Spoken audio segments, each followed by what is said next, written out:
Now we will discuss the internal structure of the mammalian heart. See that the internal structure of the heart, we can find the two upper chambers and two lower chambers and some blood vessels also be there. And we'll discuss detailedly, right? See that here the two chambers of the heart. See, this is one, the right side of the heart, right atrium. This is called right atrium, right side of the heart. This is the right and this is left. So that the right atrium, and this is the another upper chamber. Another upper chamber we can see here. This is left atrium, right? And below the right atrium, this is the chamber. This is the chamber. We can see this is the chamber. It's called right ventricle. Right ventricle.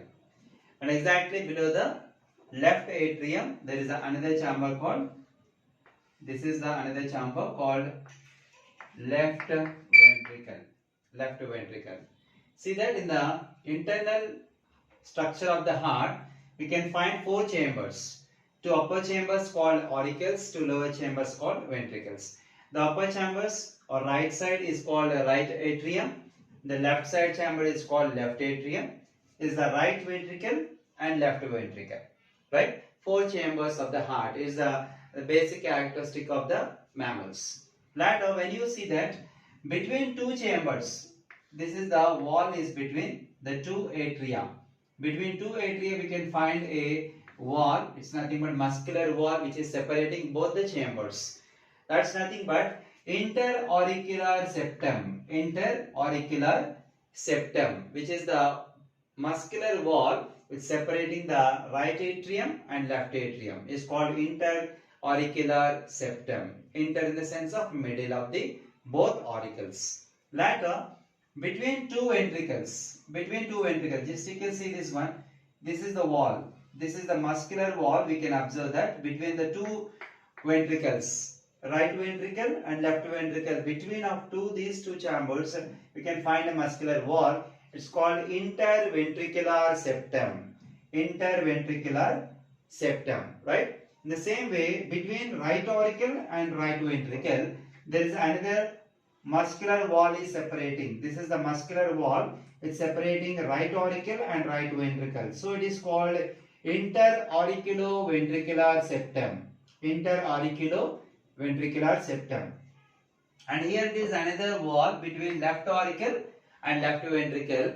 Is called left auriculoventricular septum. This is the septum which is separating the left auricle and left ventricle. So it is called interauriculoventricular septum at the left side, right? And see that one more is that here it is there is a opening between the auricle and ventricle. There is an opening between the auricle and ventricle which blood can able to pass through. Right, between the right auricle and the right ventricle, there is a entrance, nothing but opening, is called and here it is also be another opening is called, right, aperture, which is called as aperture. Between right auricle and right ventricle is called an aperture, right auriculoventricular aperture. Here also the another entrance between the left auricle and left ventricle is called left auriculoventricular aperture. This is called aperture.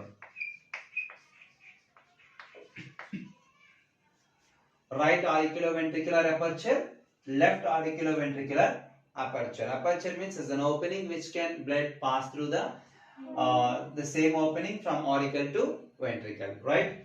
And here it is there is a valve is protecting the aperture. The valve which is protecting the aperture, right? Nothing but valve is always controlling the flow of blood in one direction and can prevent the backflow of the blood. That's nothing but in the right side between the right auricle and right ventricle. Here it is a valve is called tricuspid valve. Tricuspid valve. Tricuspid valve. The valve between the right auricle and right ventricle is called tricuspid valve. And between the left auricle and left ventricle also another valve is present here. That's called a bicuspid valve. Bicuspid valve, which is also called as mitral valve. Right? And these valves are always allowing the blood in one direction from auricle to ventricle and prevents the backflow of the blood from ventricle to auricle. Right? And here it is the few blood vessels we are observing, and the major blood vessels are, this is a superior vena cava, and this is called inferior vena cava, superior vena cava. In the sense of this, one of the biggest blood vessel which receive the deoxygenated blood from the superficial parts of the body. Right? This is the blood vessel which is receiving blood from superficial parts of the body. Means that the parts above the heart, like shoulders, arms, and neck and head. Right? And this is the inferior vena cava. Inferior vena cava is the blood vessel which receive the blood from the lower part, inferior parts of the body, or below the heart. The body parts below the heart is collected by inferior vena cava.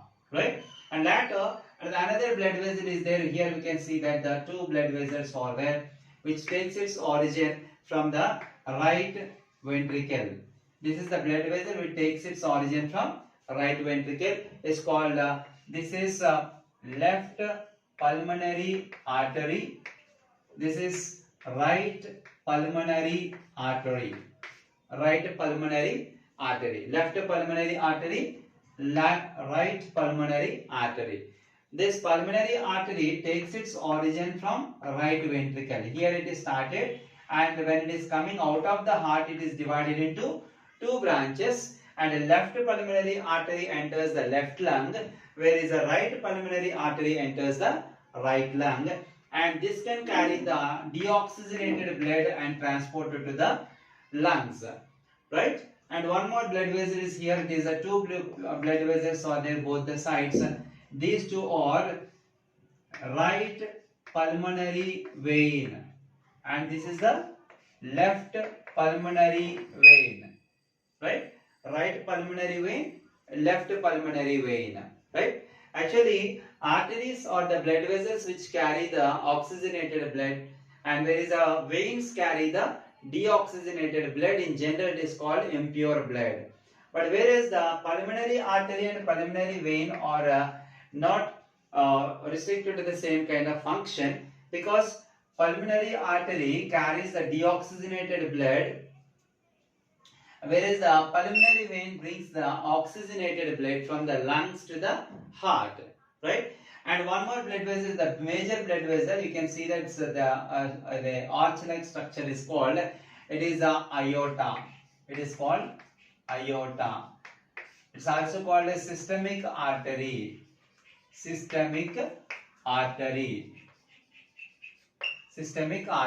Right?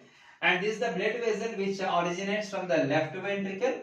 Here it is originated, and it receives the oxygenated blood and supplied to all the body parts.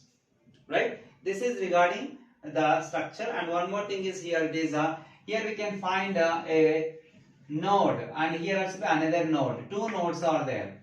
Right? This is a SCA node and AV node. SCA node, AV node. Sino node and sino-auricular node and AV node, or atrioventricular node.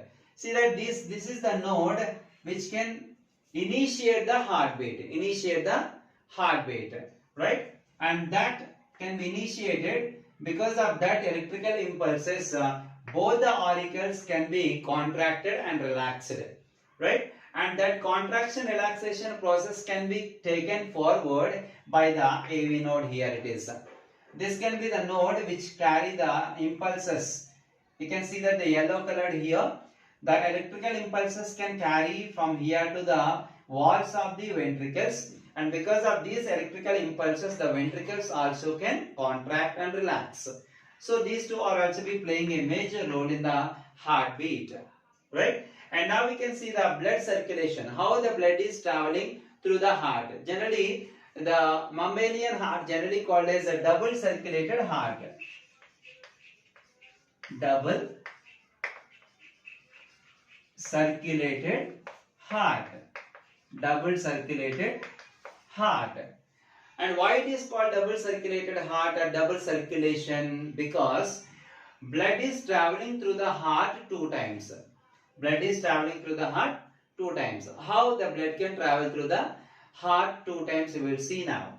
Right? Once from the body part, body to the heart. When you see that the superior vena cava and inferior vena cava collects the deoxygenated blood from the body parts, and they receive both the vena cava receive the deoxygenated blood, and they are opens into the right auricle, opens to right auricle.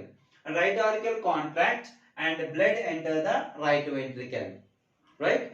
And when the right ventricle contracted, the blood enter the pulmonary arteries, pulmonary arteries. So this deoxygenated blood enter the left lung and to the right lung respectively, taken by pulmonary arteries. When once the deoxygenated blood enter the lungs, in the lungs we know that oxygen is available. So this deoxygenated blood leaves the carbon dioxide and receive the oxygen from the lungs and become oxygenated blood. This oxygenated blood coming back to the heart by pulmonary veins. See that left pulmonary vein is receiving oxygenated blood from the left lung, and right pulmonary veins and receive the oxygenated blood from the right lung. And both of them, they are receive the oxygenated blood from right and left lungs respectively, and opens into the left auricle, opens to left auricle. When left auricle contract, blood enter the left ventricle, right? And now the blood is present in left ventricle. When left ventricle contracted, the blood enter the systemic artery or aorta. Blood enter the aorta, and this aorta furtherly divided into many branches and supplies oxygenated blood to each and every part of the body. So when you observe that the blood is coming from body to the heart, once deoxygenated blood receiving through the superior and inferior vena cava, enter the right auricle and right ventricle, right? From here to the blood enter the lungs. So one time the blood travel through the heart, and again second time from lungs it can receive the blood by the pulmonary ventricles, and they are coming back to the left auricle to left ventricle to the body part, right? We can see that from body to heart, right? And heart to lungs, the first time, and later from lungs to heart and heart to body. See that once the blood travel through the heart, from body to heart and heart to lungs, and again the blood, when it is oxygenated, it can coming back from the lungs and again travel through the heart. So we can see that the blood is traveling through the heart two times. When the blood is traveling through the heart two times, we can say it is a double circulated heart, right? And this circulation is called double circulation. Okay, right here it is one more thing is that like a cardiac cycle. Now we will discuss the cardiac cycle. And what is cardiac cycle? How blood is traveling through the heart, right? We can see that actually in the first imaginary step in the sense of, because always the heart is filled with blood only, but for easy understanding we are imagining that there is no blood in the heart. See that all the four chambers are empty, there is no blood, and now both the auricles receive the deoxygenated blood and they kept in the right atrium. At the same time, both the right pulmonary vein and left pulmonary vein brings the oxygenated blood and receives the left atrium. So that now right atrium filled with deoxygenated blood, left atrium filled with deoxygenated blood. And now both the auricles are contracted. When right auricle contracted, blood enter the right ventricle, whereas left auricle contracted, blood enter the left ventricle, right? And when the blood is traveling through the aperture, here we can find some valves, bicuspid valve and tricuspid valve. So when the auricles are contracted, blood enter the ventricles through the valve. So that valves are opened and blood enter the ventricles, right? Now ventricles are contracted. When ventricles are contracted, the valves of tricuspid and bicuspid valves are closed, because when the ventricles are contracted, maybe blood enter the auricles again. So that to prevent the entry of blood into the auricles, these tricuspid and bicuspid valves are closed, right? At that time, we can get a sound called lub, L-U-B, lub. We can get a sound lub. Later, when ventricles are contracted, right ventricle contracted, the blood enter the pulmonary artery. When the left ventricle contracted, blood enter the systemic artery. See that when these valves which they are getting the origination, like for example, aorta takes its origination from the left auricle, and where the aorta takes its origin from the left auricle, the aorta is provided by semilunar valves. And here also the same, the pulmonary artery takes its origin at the right ventricle, and here also where the pulmonary artery takes its origin, we can see that the semilunar valves, right? And these semilunar valves are closed, because once the ventricles are contracted, blood enter, and if the valves are not closed, the blood will coming back again. So that when the ventricles are contracted, blood enter the respective blood vessels, immediately the semilunar valves are closed. And when the semilunar valves are closed, then make another sound, strong sound called dub. D-U-B, dub. Right? So this is rhythmically happening every time, right? Lub, dub, lub, dub. This is generally called as a heartbeat.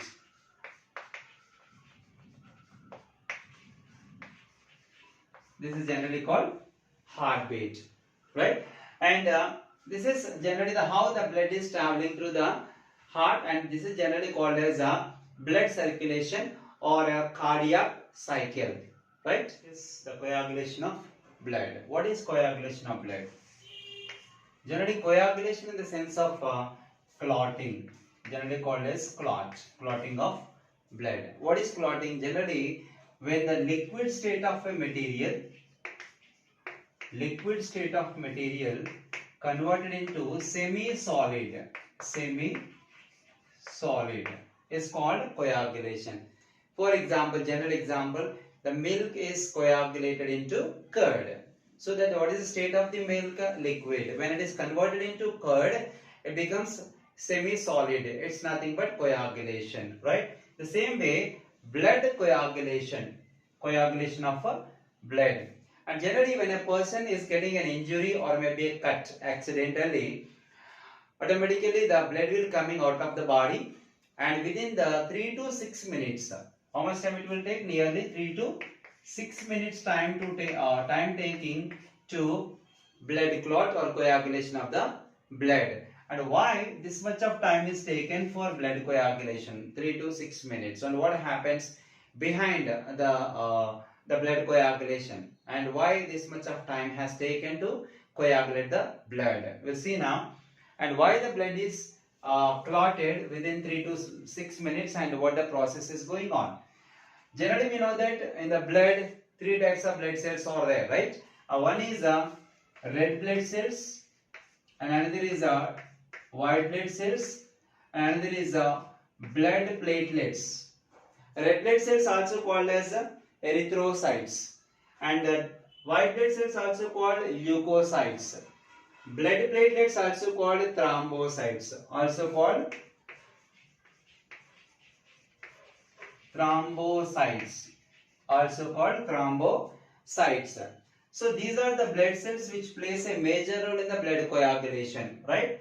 See that these thrombocytes, when the person is injured or maybe cut, when the blood is coming out, at that time the thrombocytes release a hormone that's called thrombokinase. Thrombokinase. Thrombocytes release the hormone thrombokinase. This thrombokinase hormone acts on the another hormone called prothrombin.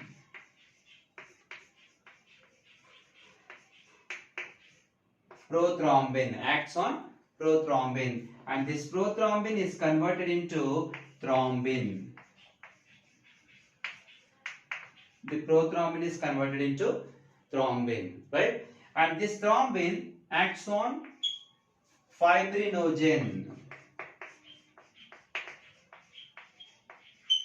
Fibrinogen. This fibrinogen is converted into fibrin.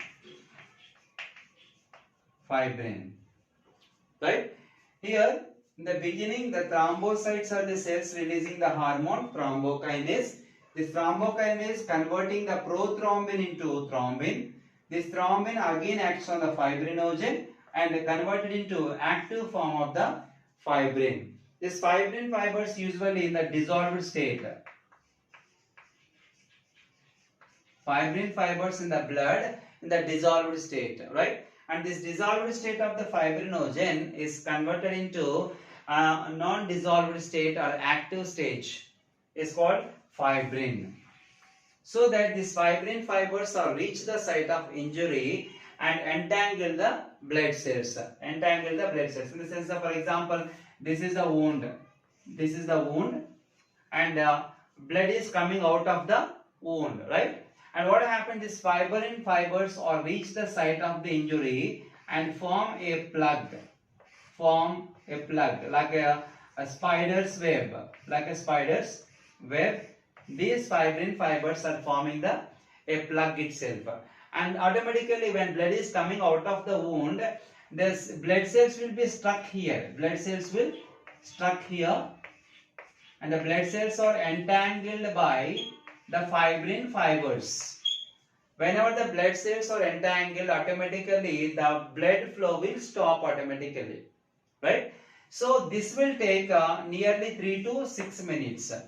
When the person is getting injury or a cut, immediately the thrombocytes will react and release the thrombokinase. Thrombokinase converting the prothrombin into thrombin, and this thrombin converting the fibrinogen. Gen in the sense of inactive state of the fibrin is converted into active state, and this active state of dissolved things are coming into the undissolved state, and they are forming a network or maybe a web-like structure, the site of injury, and they can entangle the blood cells, and all the blood cells will be stuck there, and finally the blood flow will be stops, right? And after the blood has clotted, we can find a yellow color fluid. Yellow color fluid is nothing but serum. Serum is extracted after the blood is clotted. This is regarding the coagulation of blood pressure.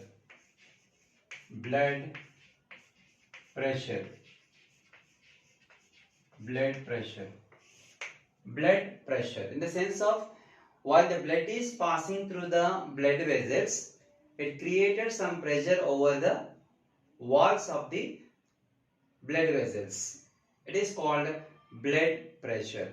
And generally we know that the heart is the pumping organ, right? When heart is pumping the blood with a certain speed and pressure, the blood will pass through the blood vessels. That created some pressure. That's called blood pressure. And generally when a healthy person's blood pressure in the normal condition is 120 by 80. 120 by 80 is the normal blood pressure of a healthy person. right? 120 by 80 in the sense of the numerator 120 is called systolic pressure. Systolic pressure. 80 is called diastolic pressure. Diastolic pressure. Diastolic pressure, right? And usually 120 by 80 systolic pressure, diastolic pressure. Generally, when the heart is pumping, the heart is contracting, right? When the heart is contracted, the blood auricles to the ventricle, the blood come over. At that time, the heart created some pressure. It's called systolic pressure. When ventricles are contracted, blood enter the respective blood vessels and ventricles are relaxed. At that time also they created another pressure called diastolic pressure. So that there is a difference we can easily find out, right? When the blood is completely filled in the ventricles, the pressure is more, and when the blood leaves the ventricles, the pressure is little less. We can call it as a diastolic pressure, right? And high BP, generally see that hypertension, high BP, generally called as a high BP, blood pressure. Short form is called high BP, blood pressure, right? And hypertension in the sense of more than the normal blood pressure, or 120 by 80, more than the 120 by 80 is considered as high BP or hypertension. For example, 140 by 90. 140 by 90 is considered as a hypertension or high BP, or else 110 by 70 is considered as low BP, low blood pressure, right? And what is the reason for getting the hypertension and the lower blood pressure? Hypertension or the lower blood pressure is only because of the pressure of the mind. When the people are thinking about something continuously regarding the studies, or maybe the financial matters, or maybe regarding the family matters, or any kind of things, when the people are taking too much pressure, it causes mostly the hypertension. This is the only reason for that. And usually doctors are prescribing that, or in the general society also be, when the people are having the high blood pressure, they are suggested them to take less salt content in the foods what they are consuming, right? And is there any relation between the salt content and the blood pressure? Yes, definitely is there, right? And generally we know that the salt has nothing but the sodium chloride, the common salt what we are using in the regular day-to-day life, is having the ability to absorb the water, right? See that here, when you see that the blood, 80% of the blood is plasma. 80% of the blood is plasma, and 20% is the solid materials like what we have seen just now, red blood cells, white blood cells, and blood platelets, and the proteins. Remaining 80% of the blood is plasma, right? In the plasma, 80% of the plasma is water. 80% of the plasma is water, right? So when you are taking the more salt content in the food materials what we are consuming in every day, the salt have the ability to absorb the water, right? So that whenever the salt is using more, it can be absorbing the water content in the blood, right? And excess of salts can be deposited over the bones and between the joints, that is secondary, but it can be absorbing the water. Whenever the water content is less, automatically the flow of blood will be changed. The flow of blood in the blood vessels will be changed. That causes the hypertension or maybe the low pressure. So that depends on the food habits, depends on the salt content, what the common salt the people are taking. The doctors are generally prescribing them to reduce the salt content when the person is suffering from the hypertension. Lymphatic system. What is lymphatic system? Generally we know that in the transport of the materials, we have two types of blood vessels, and mostly three types. One is the arteries and another is a vein, and both are connected with each other by a capillaries called blood capillaries. Right? These are the three types of blood vessels we are seeing that. And there is a another kind of system is also associated with the blood transportation, nothing but the lymphatic system. The lymphatic system is associated with the venous system. Venous system. What is venous system? Nothing but in the blood transportation, arteries and veins. Arteries, veins. Generally, we know that arteries carry oxygenated blood and veins carry deoxygenated blood. So, this deoxygenated blood carrying blood vessels are called veins. And all these veins togetherly, we can call it as a venous system. And this lymphatic system is connected to the venous system or associated with the venous system, right? Here it is. We can see that, for example, this is the venous system. Venous system in the sense of when usually unwanted or impure blood. Impure blood is passing through the venous system. Impure blood is passing through the venous system. This is the venous system. For example, we can say that this is the venous system. Venous system. What is traveling through the venous system? The blood. What is traveling through the venous system? This is blood. Right. And venous system is a lymphatic system is associated with the venous system. For example, this is the lymphatic system. Lymphatic system. Here it is a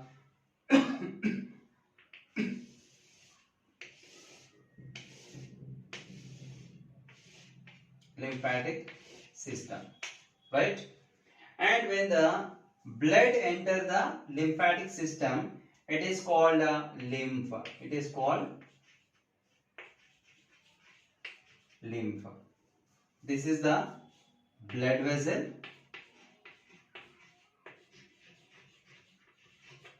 And this is lymphatic vessel.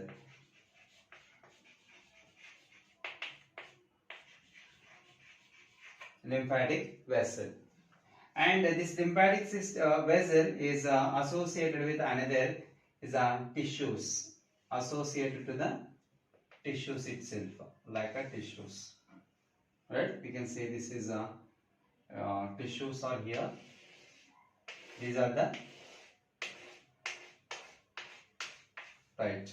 These are the tissues. For example, this is the tissue. Right. Sorry. This is tissue. Right. When the fluid is traveling through the venous system, it is called blood. Right. The blood when enter the lymphatic vessel, it is called lymph. When the lymph enter the tissue, it is called tissue fluid. Tissue fluid. Right? Generally, the blood capillaries are made up of single cell thickness. So that while the blood is traveling through the capillaries, some amount of the fluids are escaped from the blood capillaries to the lymphatic system. Right? What the materials are escaped, some fluid materials containing the nutrients, necessary or essential nutrients containing fluid materials are escaped and they enter the lymphatic vessels. So whenever the blood enter the lymphatic vessels, it is called lymph. Actually, the lymph and blood are so much similar to each other, but in some cases both are different. Why? Because the lymph is also be like a blood, but it doesn't have color, and doesn't have a solid materials. No color, no solid materials. Why? Because the capillaries are very small in size, and those capillaries, when the blood is traveling through, only liquid materials can escape. So that the liquid materials are present, the solids remains in the blood capillaries. And also some useful materials and no hemoglobin also be transported, so that the lymph is also be blood but no color and no solid particles, right? When those nutrients containing fluids enter the lymphatic vessel, it is called lymph. The lymph also be the same like blood capillaries, and while the lymph is traveling through the capillaries, somewhat materials escaped and enter the enter the tissues. When the fluids enter the tissue, it is called tissue fluid, right? So this tissue fluid containing nutrients are received by tissues, whatever the nutrients and necessary substances are there in the tissue fluid, the tissues will receive. And again, the tissues are continuously doing the metabolic activities. Because of continuous metabolic activities, some waste materials are produced. Those waste materials are again coming back from the tissues to the lymph vessels to the venous system. And how this can be coming back? Actually, the blood to the lymphatic system to the tissues is transported because of some pressure. How this pressure came? Because of the heart is a pumping organ. We know that when heart is pumping the blood, that blood can travel through, and automatically because of that pressure, they are maintaining some constant speed in the blood vessels, so that the materials are escaping because of the pressure. And how the materials can coming back from the tissues? And we know that the tissues are nothing but, in other words, these are called muscles. And what is the characteristic feature of the muscles? Contraction and relaxation. This contraction relaxation causes some pressure, and that pressure helps them to be coming back from the tissues to the lymph vessels, and lymph vessels to the blood capillaries. And these blood capillaries take the blood or containing waste materials to the way they are disposed. This is regarding the lymphatic system. To discuss the root pressure. What is root pressure? Generally, previous topic we have discussed that how root absorbing water from the ground. The root producing hair-like projections called root hair, and that root hair absorb the water present between the soil particles, and that water is collected to the root. In the root particularly, there is a special kind of a tissue which transport the water, nothing but the xylem tissue, right? And this xylem tissue can transport the water to the superficial parts of the plant body. How this water can be transported through the xylem tissue? It requires some pressure, and we know that generally to draw the water from the wells and bores, and we are using a motor. So the motor will create some pressure to bring the water upward direction, right?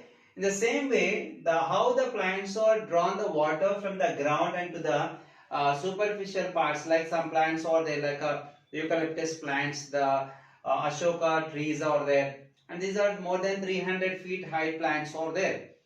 Till there, they need to transport the water. So to transport the water, they applied some pressure. They needed some pressure. That's nothing but root pressure. The pressure which created by the root is called root pressure. And we can easily explain this phenomena of root pressure by a simple activity. For this activity, we need some apparatus. Nothing but a well-potted plant we needed, and a rubber transparent tube, or maybe the glass tube, which is a little bit bigger than the stem of the plant, and water we needed, right? And we needed a stand to be fixed the glass tube or a rubber transparent tube to the stem. Okay, first of all, the procedure, what we have to take? The first we have to take the well-watered plant, and we have to cut the stem of the well-watered plants 1 centimeter above the ground. So this is the length of the stem is 1 centimeter above the ground. We have to cut the stem, right? Here is the stem itself. We have cut the stem. This is the stem region. We have been cut from the ground level. From ground to the stem it is 1 centimeter. Later we have to take the glass tube or a rubber tube, transparent rubber tube, and we have to fix it tightly to the stem of the plant which we had already cut.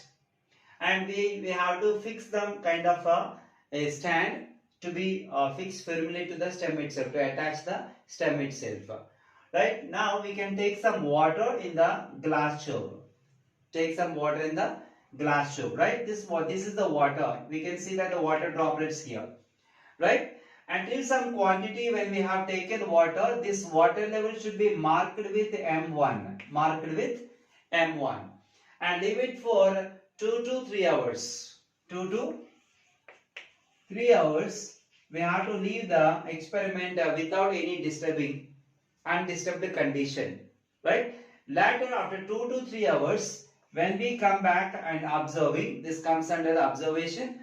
When we observe the water level in the glass tube rises automatically.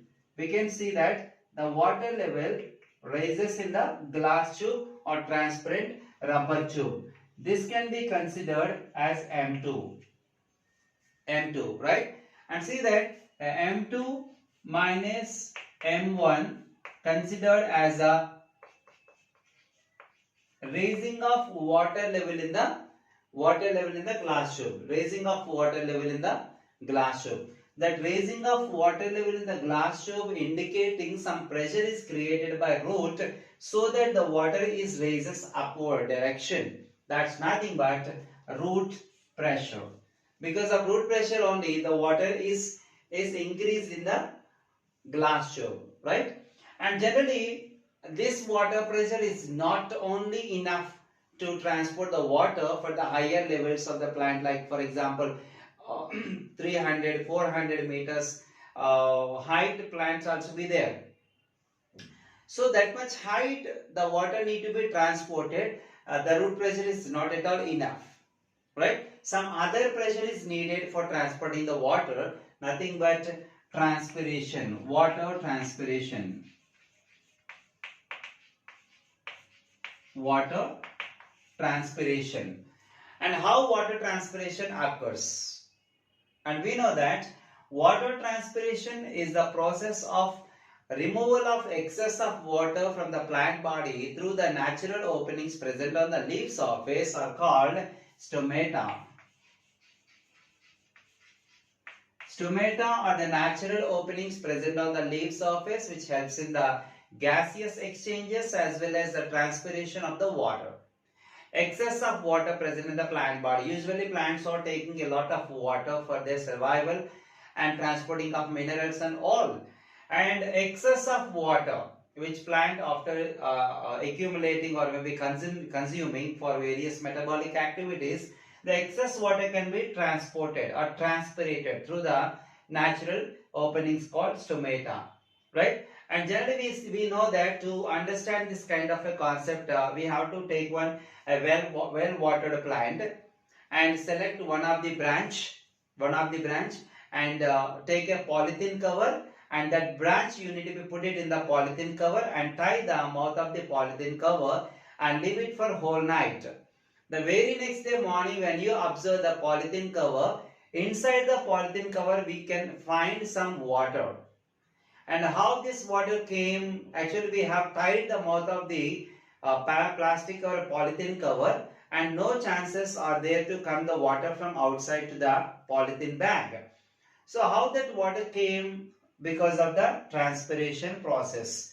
The excess water present in the plant body came out of the stomata and that water is collected in the polythene bag. That is the quantity of water we are seeing in the polythene bag. So this is generally the transpiration process. This transpiration process along with root pressure is needed for transportation of the water to the higher levels of the plant body. And this transpiration method helps to the movement of the water and formation of the continuous water column. And generally we know that the xylem vessels are the parts which transport the water, right? See that here the two types of pressures are needed. One is a adhesive force and another is cohesive force. Cohesive force. Adhesive and cohesive forces. Adhesive in the sense of the attraction between the water molecules and the walls of the xylem vessels. For example, this is the xylem vessel and water molecule is here it is. Right? The water molecules are attached to the walls of the xylem vessels. Means there is some kind of an attraction forces between the surface of the water molecule and the surface of the inner surface of the xylem vessels. That attraction force can hold the water molecules to be attached with the xylem vessels. And one more is that between the water molecules, we see that water molecules are attached with each other. Right? And how the water molecules are attached with each other? Because of between the water molecules also there is another kind of attraction forces, nothing but cohesive forces. These cohesive forces help to the attraction between the water molecules, and along with adhesive forces and cohesive forces, the water molecules are continuously forming a column. This is called water column. Water column. This water column helps the water molecule to be moving upward direction, and this continuous water column helps them to transport the water to the higher levels of the plant body, and this helps in the transporting the water till the tip of the plant body. Even the plants are in the so much height. This is regarding the transpiration and the root pressure. Now we will discuss the how root absorbs the water from the ground. And we know that the root is the main important part of the plant, which can anchoring the plant strongly, firmly in the soil, and also it absorbs the water and minerals to the plant. This is an important role played by the root. Generally, we know that it's the lower part of the plant and embedded with the soil itself. And we know that the root supplies water to the plant body. But how the root can absorb water from the soil, right? Just we see that here, this is the structure of the root. This is the structure of a root, right? And we know that the soil is made up of some small particles, right? See that here these are the soil particles, right? And generally where the water is available in the soil, and generally we are saying that the water is from the ground, from the soil, right? And how the water can be accumulated between the soil particles. We know that the soil particles are very small in size, and between the soil particles the space is so much smaller than soil particles. See that here these are the spaces between the soil particles. See that? Right. And now this water is accumulated in the between soil particles. Water is accumulated between the soil particles. Here it is the water. Here it is the water. Water is present between the soil particles. Now this water should enter the root. You can see that this is the size of the root, and this much bigger size of the root cannot enter between the soil particles, right? So that the root can arise some hair-like projections. Hair-like projections. Those are called root hair. Root hair. Right? This root hair is a very small, thin, tube-like structure, so that it can be easily enter between the soil particles, the space between the soil particles. So that when the root hair enter between the soil particles, you can see that the water which is accumulated between the soil particles can easily enter the root hair. And generally root hair is made up of the single cell thickness, and inside the root hair we can find a fluid material which is called as a cell sap. Which is called as cell sap, generally called as cytoplasm, the fluid material of the cell. The same will be present in the root hairs also, but it is calling as a cell sap. When you observe the water present between the soil particles is in the lower concentration comparatively the concentration of the cell sap. So that what happens, the lower concentrated water can easily enter the root hair by the process of osmosis. By the process of osmosis. What is osmosis? Osmosis is the movement of molecules from lower concentration to higher concentration across the membrane. Right? See here, the water between the soil particles is in the lower concentration and the cell sap inside the root hair is in higher concentration. And the membrane, the outer membrane of the root hair is acts like a plasma membrane. So that the lower concentrated water between the soil particles enter where the higher concentration in the cell sap through the membrane through the process of osmosis. Now the root hair absorbs the water present between the soil particles, and this water, not only the one root hair, for easy understanding we are drawing only one root hair. Many root hairs are arising from the root part. So all the root hairs are absorbing water, and that water can be enter the root. And we know that in the root part there is a specific tissue which can transport the water, nothing but xylem tissue. Xylem tissue can transport the water to the superficial parts of the body, and this is what how root hair absorbing water from the soil.